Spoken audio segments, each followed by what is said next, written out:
episode contains graphic content.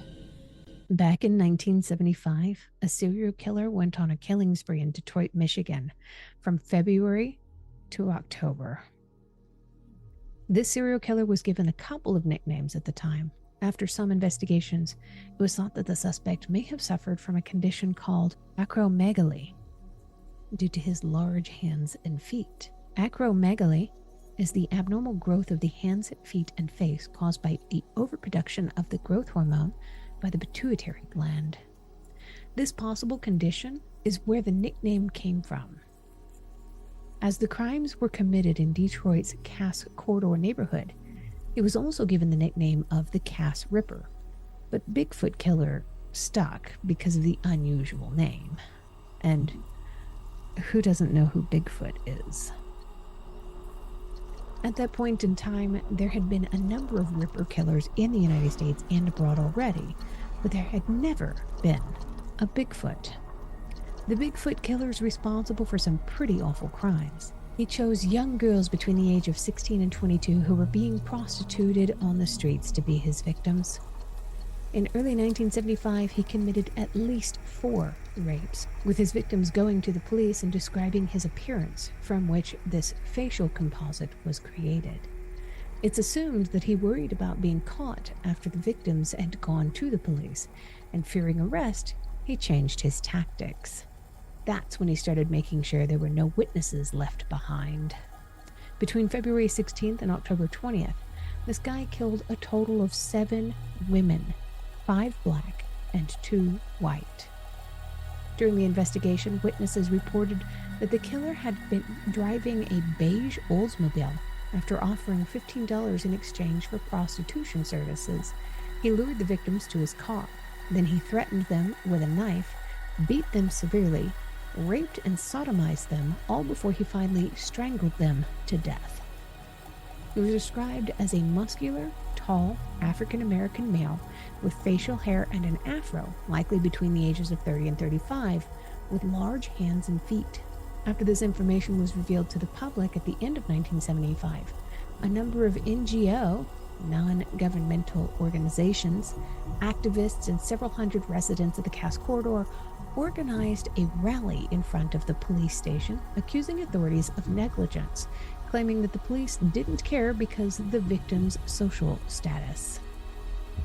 This was common at the time, and even now, a murdered victim of human trafficking often doesn't receive the same press coverage as victims from more affluential neighborhoods. They appealed to the city's administrative bodies, demanding an investigation and subsequent punishment of officials because they had refused to disclose information about the ongoing killings and were unable to take proper precautions. To back up their claims, the protesters showed the police a leaflet describing the killer's appearance, which included a telephone number for communications, but the number was listed as being unavailable at night. Representatives of law enforcement denied these allegations, claiming that enough was being done. During the investigation, a black Detroit native, 29-year-old Carl Mayweather Jr., was arrested on January 27, 1976, during an attempted rape of a woman in River Rouge, Michigan. Mayweather came from an extremely wealthy family and held a leadership position in a small company owned by his father, but it was revealed that he had previously been prosecuted on charges of assaulting a woman, for which he was given a suspended sentence. Mr. Carl Mayweather Jr. was tall, athletic, wore a size 12.5 shoe, and physically matched the killer's description. After he was charged with rape and robbery in February of 1976, authorities looked into the possibility that he was the Bigfoot Killer, and for a while, he was considered the prime suspect. However, over the following months, it was established that Mayweather had a solid alibi for at least 4 of the murders, and no further charges were brought against him, which eliminated him as a suspect. During the investigation, police believed the killer to be between 30 and 35. If this was an accurate profile, this guy would be over 80 years old today if he's still alive. The Bigfoot Killer was never captured, and remains unidentified even now.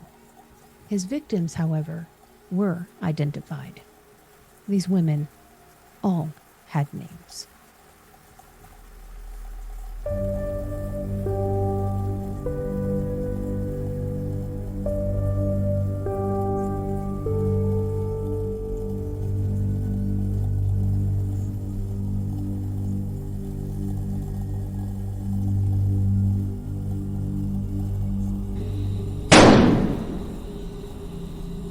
If you're a fan of dark history, don't forget to like and subscribe for more.